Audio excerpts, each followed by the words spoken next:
Presidente, nesta segunda-feira, com o plenário vazio, eu me dirijo a Vossa Excelência e aos telespectadores da TV Senado e da Rádio Senado, fundamentalmente, para falar sobre o nosso Meirelles, o nosso ministro da Fazenda. O proveniente do endividamento público é destinado a pagar juros e rolar o principal da dívida pública. Em outras palavras, é o déficit resultante exclusivamente da agiotagem financeira para a alegria dos especuladores amigos de Henrique Meirelles e de Ilan Goldfein, o presidente do Banco Central, que veio do Banco Itaú. É claro que o déficit considerado bom pelo governo é péssimo para a sociedade. A dívida pública cresce sem nenhum efeito sobre o crescimento da demanda e o nosso desenvolvimento. Para o povo, é dinheiro literalmente jogado fora. Serve apenas para ampliar o patrimônio dos ricos, aplicado em títulos da dívida pública e concentrar renda na mão dos milionários, titulares da dívida pública. Isso não é novidade na política econômica brasileira.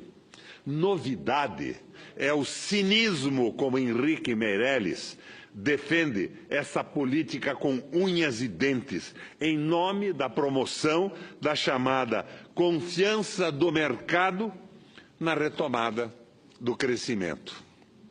O déficit, bom para a sociedade e certamente ruim para Meirelles, é o déficit que corresponde a gastos públicos efetivos, gerando demanda na economia, gerando investimento, gerando emprego e gerando mais demanda e mais emprego.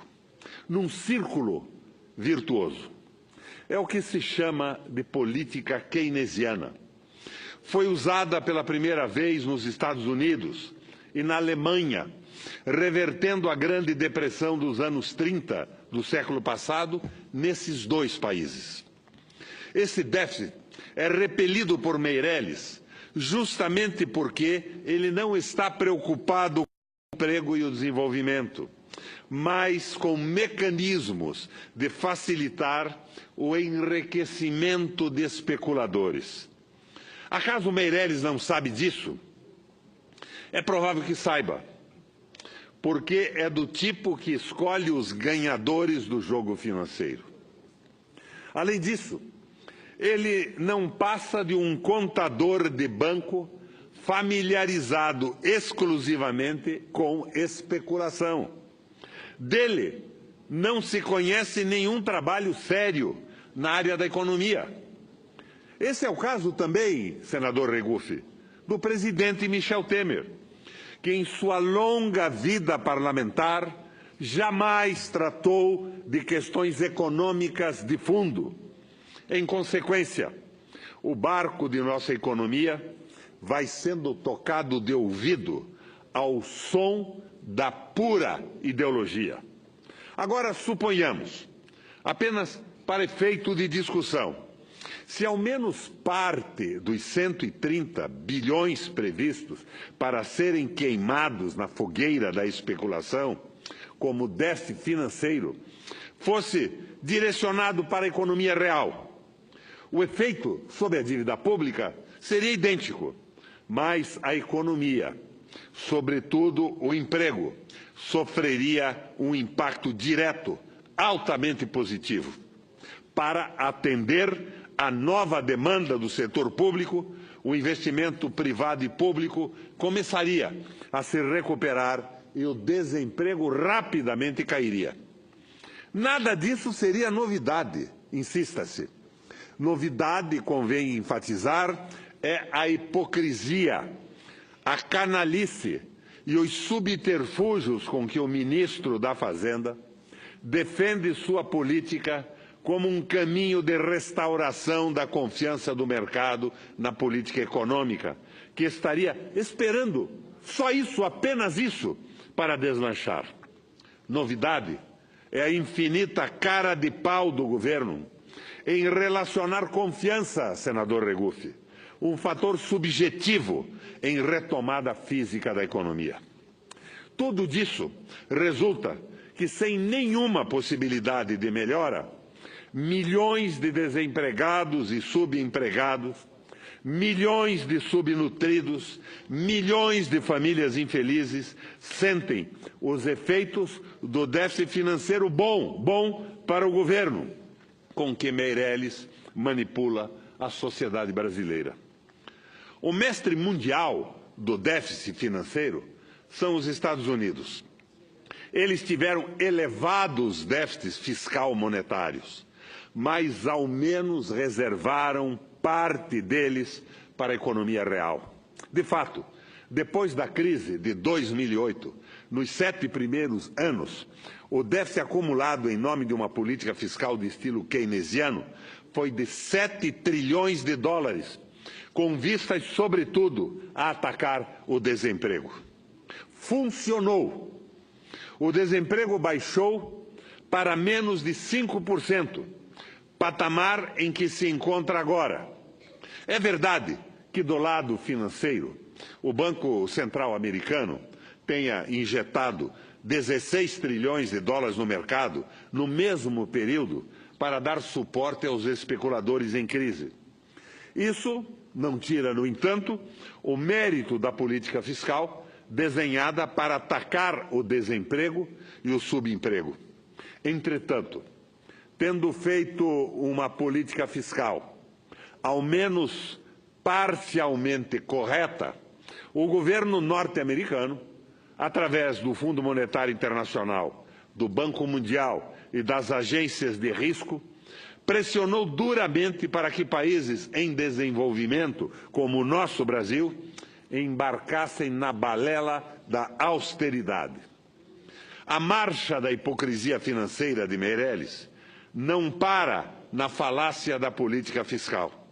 Juntando o déficit fiscal com a política de gastos da Seguridade Social, os falsários da Fazenda, a mando de Meirelles, anunciam um déficit previdenciário de 402 bilhões para este ano. Trata-se, senador Regufe, de uma manipulação, grosseira manipulação dos orçamentos com vistas a justificar a reforma previdenciária, a entrega da Previdência para a banca privada. Na realidade, a Previdência no Brasil não tem déficit. O que existe são gastos constitucionais do sistema de seguridade social totalmente descolados do sistema previdenciário. A cargo, esses gastos, do Tesouro. A Previdência é sustentada com colaboração do empregado e do empregador, mais PIS, COFINS, participação no lucro líquido das empresas e até as loterias. Ela é altamente superavitária.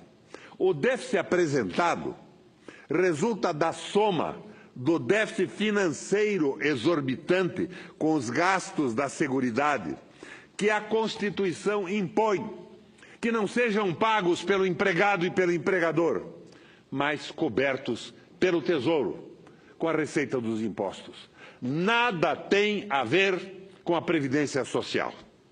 O resto é hipocrisia, má-fé, manipulação de contas nacionais. E isto deverá ser enfrentado no momento oportuno com um referêndum revogatório das medidas adotadas no governo Temer, de forma a restaurarmos as condições para a retomada do desenvolvimento do país sob a bandeira de um projeto nacional, não o projeto do entreguismo, do domínio absoluto da banca e dos rentistas nacionais e internacionais.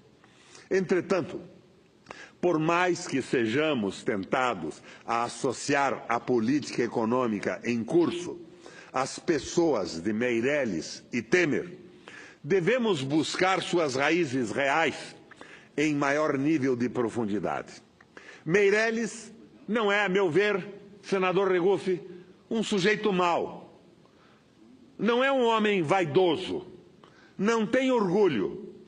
Não é dado a mentiras triviais.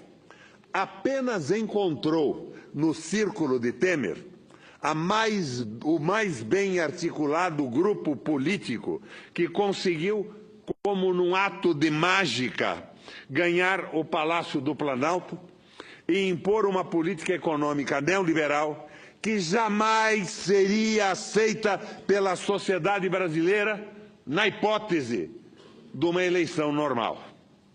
A sombra que está por trás de Meirelles é a ponte para o futuro.